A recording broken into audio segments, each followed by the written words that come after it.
President Ranil Wickremesinghe says that the current tax policy in Sri Lanka is not a normal tax policy, but rather a rescue operation.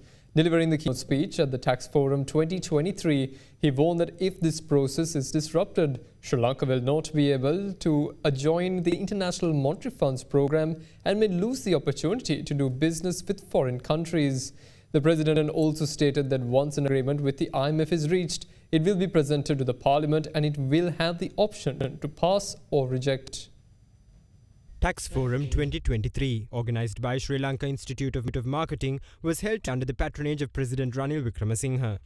The budget for 2023 is really an economic rescue package. There are 15 benchmarks and certain other actions we had to take. The budget contains some of them, the revenue aspects. The others were outside the budget. Now we have fulfilled those benchmarks and we have informed the IMF. The benchmark will be fulfilled by 31st December last year. We couldn't, there were some delays. It went to the January and then it went to the 15th of February because one item was left out.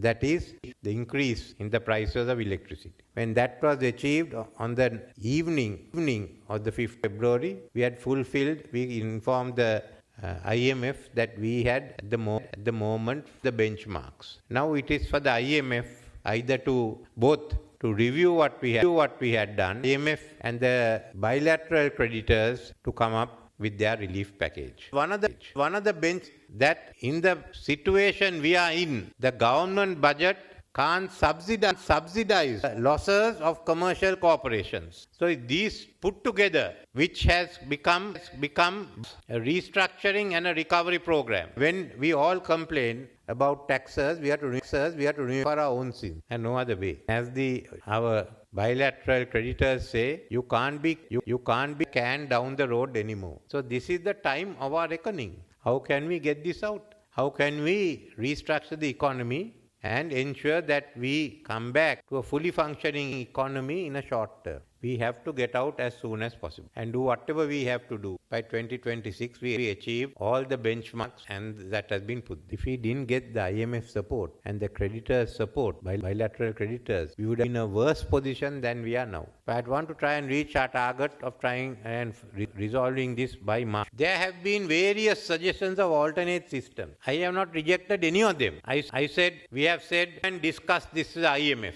Until the agreement is reached and resolved, we'll have to go on this track. But after that, if the IMF is satisfied, their revenue targets are being met, then we can consider your proposals. So far, no one except for the Chamber of Commerce, no one else has discussed this with the IMF. I hear some trade union groups also want to talk to the good. I think they should talk. And as the political parties are concerned, instead of rushing to the press or holding us, I would suggest that they also speak. Because if you can agree on some of this, we are more than willing to look at it. I want to impose.